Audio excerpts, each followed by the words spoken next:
Hi YouTube, it's Joy.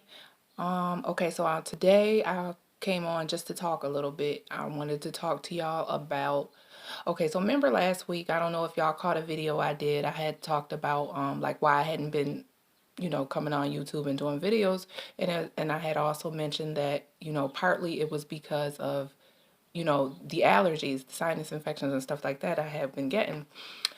And I just want to bring that to the forefront a little bit because it's not just me. Like a lot of people have been dealing with this, and I had mentioned that it was part of the climate change, and that's the reason why a lot of people who normally used to never get like allergies, start to get allergies or get sick very often and never used to get sick before. It's just because of the climate change. And so the air is changing. So I just wanted to talk about that a little bit because I had ran across a video done by a well, I don't know actually who recorded the video, but I saw a video of a 16-year-old Swedish girl. Her name is Greta Thunberg. I think it's Thunberg. But anyways, in the video, she had did a protest outside of the Swedish parliament, protesting or bringing up, raising up some issues about the climate change and stuff like that.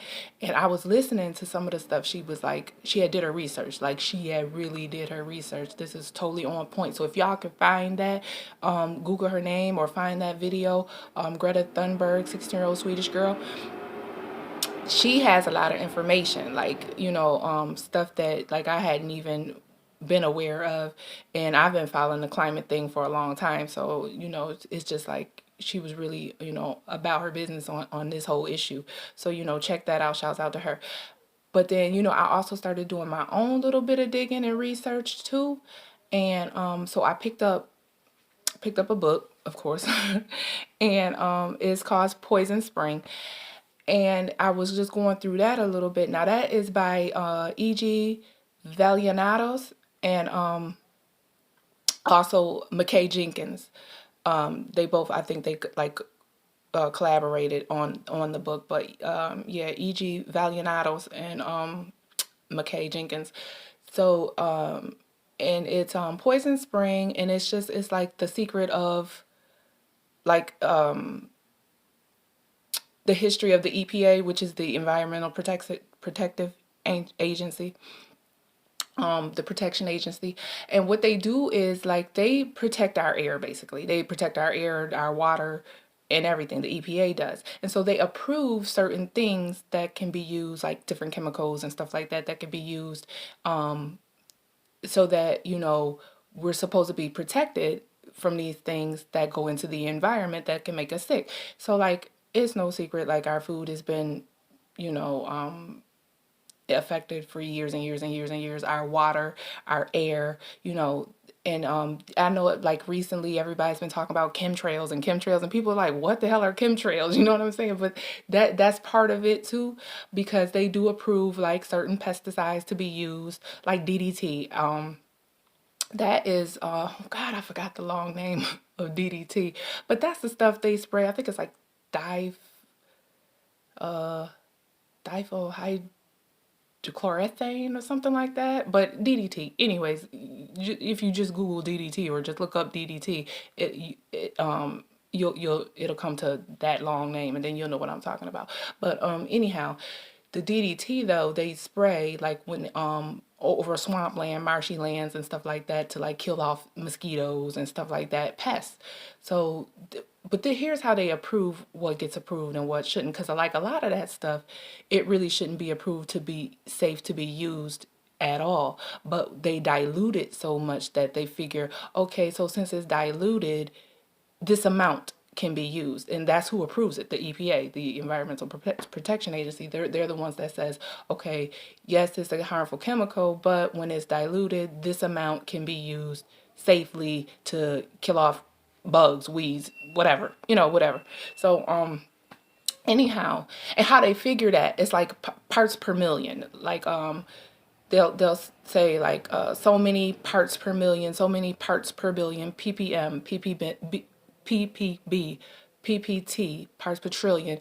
That just means that it's like a however much of the chemical can be diluted in however much of like water, salt, whatever, to dilute it enough to be safely used out in the environment. So that's all that means. It's just like however many parts per million can be used safely for this chemical to get on our food, in our water, in our air, or whatever. They determine that. But they test it first of all, and they test it on like the animals, most commonly like mice, rabbits, dogs, like that. They'll test it and see how much can they safely use before it becomes toxic and the dog dies, or like that. So or just how much yeah, that's basically it. They do kind of do two tests just to see uh I don't know, I don't exactly know. It's like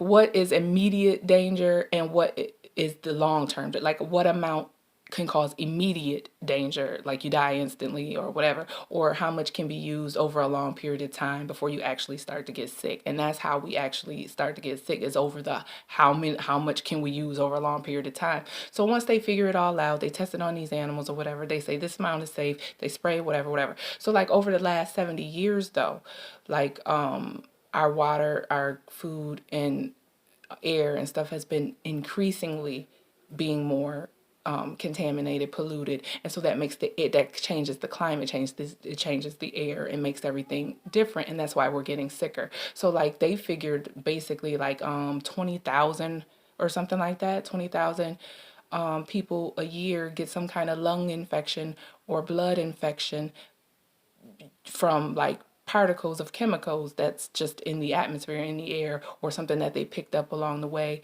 and they die from it or get some kind of lung infection that actually kills them from it. But that's what it's from. It really comes from the chemicals and stuff like that. So they figure 20,000 roughly die of some kind of lung blood infection from these particles of the chemicals that's out here in the air, water, and food. And then they say some other number, and I'm not really sure about the number on that, about makes people sick. They don't actually die, but they get sick from it. So that's how they figure it out. They test it on on animals. They say this is a safe amount, blah blah blah. But like the thing about it is to kind of clear so that it doesn't keep piling up, and like there's not a great amount of the pollutant out there. That's why we have like sewage treatment plants and like refineries and stuff like that, because they're supposedly they're the ones that come in and contain some of the chemicals that's out there, so that we're not getting so sick. So like it's a business, because like we if the chemicals weren't out there to begin with, we wouldn't need the waste treatment, the sewage treatment, and all of that to begin, you know what I mean? But like all of it's all orchestrated, and it kind of all goes together. But I'm just trying to give y'all the breakdown of why it's becoming increasingly worse now. It's just because it's just more out there, getting pumped out there, than it is getting filtered and cleaned. So like, you know what I mean? It's just getting out of control now. That's just the thing. And so that's just the awareness that Greta Thunberg, the 16-year-old, was trying to raise, to saying like, we're killing off these animals. We're killing off the agriculture, trees and rainforests, and because of the increased toxicity of everything, the air, the water, the food. And so and this really affects everybody as a whole. So that's why I'm talking on it today. But that's why we're getting sick. That's why I just wanted to say that though, like, because it gets into your lungs, and then you get some type of lung infection, and then you know what I mean. So that's why everybody's getting these sinus infection, these colds and everything. And you're thinking bronchitis and all of this other stuff, but that's really what it is. And so but just it's nothing we can really do about it, except just try to watch what you specifically are eating. Watch how you treating your own water personally. That kind of stuff. If you just be, more aware of what you're putting into your body, like, 'cause there's no way you can avoid it totally because it's out here. But, just try to be more vigilant on how you take care of your immediate surroundings with your family and stuff like that. Now that you know what I'm saying, what's actually happening and how it's happening, you could just kind of be more proactive instead of being reactive, waiting until you get sick and then trying to combat it or whatever. Just try to be more proactive throughout your daily life about how you go about, keeping things clean and stuff like that, or whatever, and what you drink, how you're handling your foods and stuff like that, just to try to, you know what I'm saying, stay on top of it as much as you can, because there's really nothing you could do about it to prevent it. All you could do is just like, you get the gist. You get what I'm trying to say. So that's just it for that. I just wanted to say that. And in poorer neighborhoods, inner city neighborhoods have it the worst, because usually that's where the treatment plants are. They're usually right in the hood somewhere, right in the middle of everything. And so their water is the worst, and their water. So those are the demographics of people who get sicker faster or need more medical treatment and all of that because of those reasons. You know what I'm saying? So just be mindful of, what's happening around you guys. That's all I really wanted to talk about that. Uh let's see here. I was going to yeah, I was going to, what I was going to do for y'all? I was going to wasn't going to pull cards today, but what I did do before I started the video, like, because back in like January, I had did a video and I had did like stretching exercises and stuff in the video and breathing exercises, and I was saying how, like, when I do my stretching, my meditation, my breathing or whatever, I usually will pick a crystal to focus on certain areas, because it helps with each, certain gems, certain stones help with your chakras, whether it be your crown chakra, your throat, your brow chakra, your solar plexus, wherever.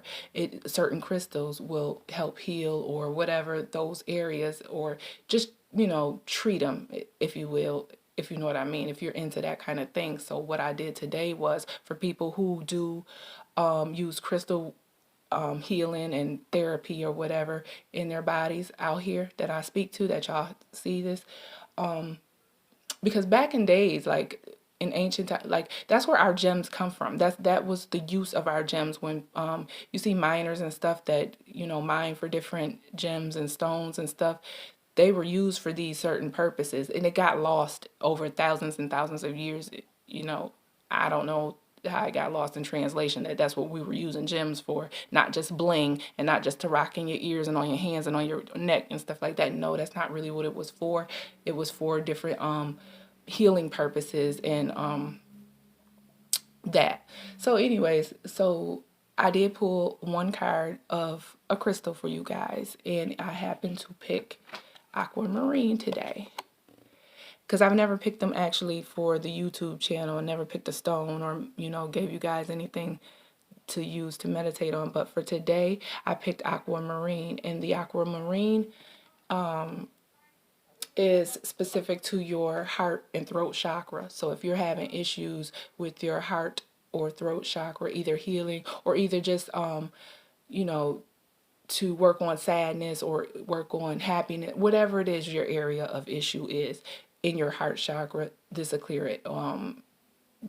In your throat, if you're having trouble actually with a physical, and a heart as well, if you're feeling like physically some kind of ailment and you need a treatment, like the aquamarine stone, if you have an actual aquamarine stone, kind of meditate on it, clean it, and use that, as well as whatever you use, for conventional treatment, your heart medication or whatever it is. But like that does help with healing. So I just wanted to throw that out there. But like so the aquamarine is specific to your heart and your throat chakra. So like if you have like a physical sore throat, or if you just been choked up and you can't really get your words out clear, or you are not a public speaker or a person that likes to speak in public or speak to different people, it actually clears that whole issue of whatever that is that you're not able to express yourself. So like whatever your issue is, aquamarine, heart, throat chakra, just meditate on it and then use them. And then the aquamarine stone also, it two archangels are attached to the aquamarine stone. That's Archangel Michael and Archangel Uriel. And Archangel Michael he's the archangel over like blessings of trust, courage, that blessings of trust and courage and strength. That's usually you call on Archangel Michael for that. Now Archangel Uriel, he is like the Lord of he's the overseer of the light workers, light beings. So that's Archangel Uriel, but those are the two archangels that's attached to Aquamarine. So that's why I just wanted to put that out there. So if you need to do further, investigation research about the archangels, specifically Michael and Uriel are attached to Aquamarine. So I just wanted to say that. And the number 4 for today, number 4 and also 47 are the two numbers that I came up with for today. 4 and 47. So the spirit animal that's attached to number 47, I came up with earlier before the video started, is the crow.